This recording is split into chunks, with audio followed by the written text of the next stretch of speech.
안녕하세요. 혼자 고민하고 주변 친구들에게도 상담한 내용이지만 제3자의 입장에서 바라봤을 때 어떤지, 또 파혼 통보를 받은 제가 상대에게 책임을 물을 수 있는지 궁금해서 글을 써봅니다. 일단 저와 남친은 1년 반 정도 만났고 둘 다 모아놓은 돈이 별로 없어 있는 돈으로 결혼 준비를 최대한 해보기로 했습니다. 집은 전세 대출과 저희 부모님이 3천만 원, 시부모님이 5천만 원을 지원해 주신다 해서 그렇게 하기로 했습니다. 저는 빚은 없지만 모아놓은 게 별로 없어 제 돈 1천만 원과 남친 2천만 원으로 결혼 준비를 하기로 했습니다. 남친이 가져오는 돈은 결국 다 빚이지만요. 아무튼 그 비용으로 반지와 플래너 비용, 남친 정장에 신혼여행까지 준비를 하기로 했고 이미 비용이 거의 다 지출된 상태입니다. 중요한 건 남친의 경제 상태인데 처음 결혼 이야기가 오갈 때 적금을 2천씩 해서 2개 가지고 있다고 했습니다. 저를 만나기 전에 사업하면서 갚게 된 빚이 5, 6천 정도 있다 했었고요. 당시 회생 신청을 할 거고 회생하면 많이 탕감받는다 하기에 빚이 있는 걸 알고 있었지만 앞으로의 비전과 이 사람의 좋은 부분들을 생각해서 감안하고 결혼하기로 했습니다. 어차피 맞벌이를 할 거니 같이 갚아 나가보자 했었죠. 결혼을 한다면 앞으로 같이 갚아야 하는 회생 후 빚이 3천가량 되는 걸로 알고 있었습니다. 그래서 제가 남친이 낸 돈마저도 결국 빚이라고 한 겁니다. 회생 중이라 전세 대출도 제가 신청해 놓은 상태이고요. 여기까지는 저도 빚에 대해 어느 정도 감안하고 결혼을 결정한 거고 애초에 돈보다는 사람을 보고 결혼하려 했었기에 괜찮았습니다. 그래도 비전이 있는 사람이라 결혼을 진행하기로 한 거였으니까요. 문제는 상견례 때 양가 부모님들이 절차를 간략하게 하자고 하셨지만 시댁에서 예단을 하길 원하셨다는 겁니다. 저희 부모님은 집안에서 시집 보내는 게 처음이다 보니 잘 모르셔서 웬만하면 맞춰드리려고 하셨고요. 그리고 딸을 잘 봐주십사 드리는 의미라고 생각하는 것도 있는 것 같았습니다. 저의 실수라면 실수인 게 저도 예단에 대한 정확한 개념과 원칙을 모르는 상태라 어느 정도 해야 하는지 감이 안 와 남친한테 물어봤다는 겁니다. 혹시 원하는 금액이 있으신지 아니면 결혼한 시동생네는 얼마 정도를 했었는지 물어보라고 했었죠. 혹시나 생길 트러블을 미리 방지하고 싶어 최대한 맞춰드리려는 생각이었거든요. 이후 남친을 통해 동생네가 200~300 정도 했다고 전해 들었고 그 말을 듣고 부모님께 시동생네가 이 정도 했다는데 그래도 장남이니 500 정도 해드리면 만족해야 하지 않겠냐 하고 말씀드렸습니다. 이에 저희 부모님은 제가 원하는 대로 해주셨고요. 문제는 남친과 둘이 이야기했을 땐 저희 집에서 예단을 주면 현금으로 반을 돌려주기로 했었는데 보내고 난 후 이야기가 없었다는 겁니다. 해서 남친에게 혹시 어머님이 언제쯤 준비해 주실 생각이시래? 하고 먼저 물었습니다. 그랬더니 남들은 1,000만 원 정도를 해서 그 정도를 생각했는데 500이 와서 금액이 애매하답니다. 그래서 현금 말고 다이아나 다른 걸 해주는 게 낫지 않냐 하셨다네요. 그 말을 듣고 좀 어이가 없어 내가 그때 분명히 여쭤보라고 하지 않았어.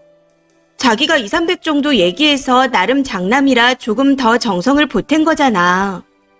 도련님이 그 정도 했다고 했잖아. 하고 말했습니다. 그랬더니 시동생네는 예단으로 1,000만 원을 했다네요. 순간 너무 황당해서 그게 무슨 말이야? 나는 금시초문인데. 나한테 분명 200~300이라고 얘기해서 내가 예단해드리기 전에 장남이라 500 정도 드릴 거라고 계속 얘기했잖아. 그때는 그런 얘기 안 했잖아. 하고 따졌더니 본인은 그렇게 말한 기억이 없답니다. 당시 한 번 이야기로 끝냈다면 내 기억이 잘못됐을 수도 있다. 소통이 잘 안 됐던 거다. 하고 생각해 볼 수도 있겠지만 그 전에 이미 여러 번 이야기를 했던 부분이라 갑자기 말이 바뀌니 당황스럽더라고요. 아무튼 이 문제로 대판 싸우게 되었는데 남친 말의 결론은 본인도 잘 몰라서 사비로 250을 돌려드릴 생각이었답니다.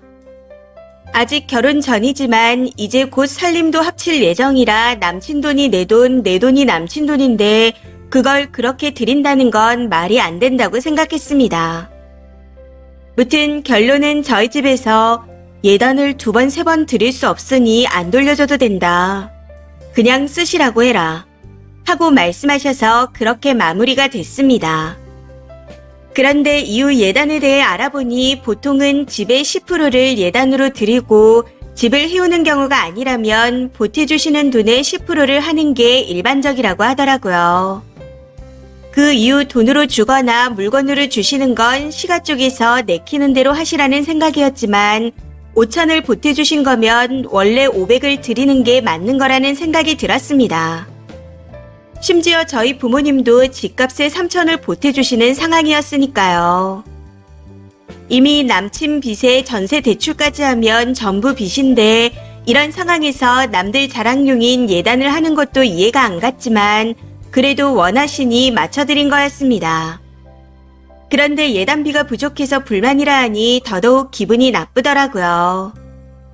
그럼에도 이런 제 마음을 이야기하면 싸우게 될 것 같아 참았습니다. 남친도 기분이 좋고 사이가 좋을 때 건강하게 대화를 해봐야겠다는 생각에 참고 있었죠. 그러던 중 남친의 경제 상황에 대해 다시 한번 정확하게 물어보게 되었습니다. 대충은 알고 있었지만 결혼 전에 정확히 정리를 해두려고 물어보게 된 거였죠. 회생하게 되면 정확히 얼마 동안 얼마를 내야 된다고 했지? 하고 물었더니 85만 원씩 2년 좀 넘게 낸다 하더라고요. 그런데 문제는 이 이야기를 하다가 빚이 1억이었다는 사실을 알게 되었다는 겁니다. 해서 원래 내가 알고 있던 금액은 6천이었는데 왜 갑자기 1억이야? 하고 되물었더니 한다는 말이 몇천이었으면 갚았지. 회생을 뭐하러 하냐? 어차피 회생하고 갚을 돈은 내가 말한 돈이 다야. 결론적으로 그 돈만 갚으면 되는데 뭐가 문제야? 라고 너무 아무렇지 않게 이야기하더라고요. 그 말에 정말 너무 당황스러웠습니다. 예단 이야기도 빚에 대한 이야기도 저에게 했던 말에서 자꾸 바뀌니 어이가 없을 수밖에요. 특히나 시기 3달 남은 상황에서 여러 번 이런 모습과 태도를 보이니 이 사람에 대한 신뢰도가 점점 깨지는 것 같았습니다. 항상 돈 이야기를 하면 예민하게 반응했었기에 저도 예상은 했었지만 자꾸만 말이 바뀌니 많은 생각이 들었던 것 같습니다. 이후 이 결혼이 맞는지 정말 많은 고민을 하게 되었던 것 같아요. 그러다 남친과 평소처럼 통화 도중 별거 아닌 걸로 다투게 되면서 또 언성이 높아졌습니다. 그때 제가 가진 고민들을 전부 토로하게 되었고요. 요즘 내가 알고 있던 사람이 맞는지 혼란스럽다. 결혼에 있어 중요한 내용들에 대해 내가 알고 있는 것들과 다른 말을 들으니 고민된다. 그리고 우리가 예단에 대해 몰랐던 게 있는데 원래 집값의 10%를 하는 게 맞다고 하더라. 그럼 500만 원이 맞는 금액이다. 라고 하면서요. 그랬더니 갑자기 본인은 그런 내용을 알고 있었답니다. 해서 알고 있었으면 어머님이 금액이 불만이라 하실 때 왜 말씀 안 드렸어? 원래 이런 원칙으로 한다 설명드리고 수습을 했어야지. 하고 따졌더니 도리어 화를 내며 그게 내 잘못이냐? 엄마가 불만인 게 왜 내 잘못이래? 엄마한테 직접 얘기해. 라고 하더군요. 그 말을 듣고 나니 할 말을 잃게 되더라고요. 끝까지 저에게 잘못 이야기했던 내용에 대한 인정은 하지 않고 도리어 화를 내니 어이가 없었습니다. 결국에는 본인 화에 못 이겨 큰 소리를 치며 빚도 감안하고 결혼하기로 해놓고 왜 그런 소리를 해? 이미 끝난 이야기를 왜 자꾸 해? 그럼 결혼하지 마. 라고 하더군요. 쌍욕과 함께요. 저도 그 말에 빡쳐서 어따 대고 욕질이야. 결혼이 하고 싶지 않은 거면 그냥 얘기해. 나한테 떠넘기지 마. 하고 말해버렸습니다. 이후 결혼하고 싶지 않다고 파혼을 통보하기에 네 말에 책임지라는 말을 끝으로 전화를 끊어버렸네요. 그날로부터 3일 동안 서로 연락을 하지 않고 있는 상태입니다. 이 이야기를 들은 주변 분들은 성격 문제를 배제하고 현실로만 따졌을 때 부모님들도 옳은 어른이라 할 수 없을 것 같다. 자기 자식이 빚 때문에 회생 신청하고 전세 대출까지 받아야 하는데 무슨 예단할 생각을 하냐. 그것도 맞춰서 해드렸더니 금액이 부족하다 하고 있냐. 심지어 시댁에서만 돈을 보태주는 것도 아니고 여자 집에서도 보태는데 너무 뻔뻔하다. 자식들 짐을 덜어줄 생각을 해야지 저 상황에 무슨 예단 운운이냐. 그리고 남친도 빚은 질 수 있지만 이제 부부가 되려면 자존심 상해할 게 아니라 투명하게 얘기하고 같이 헤쳐나가야 하는 게 맞는 거다.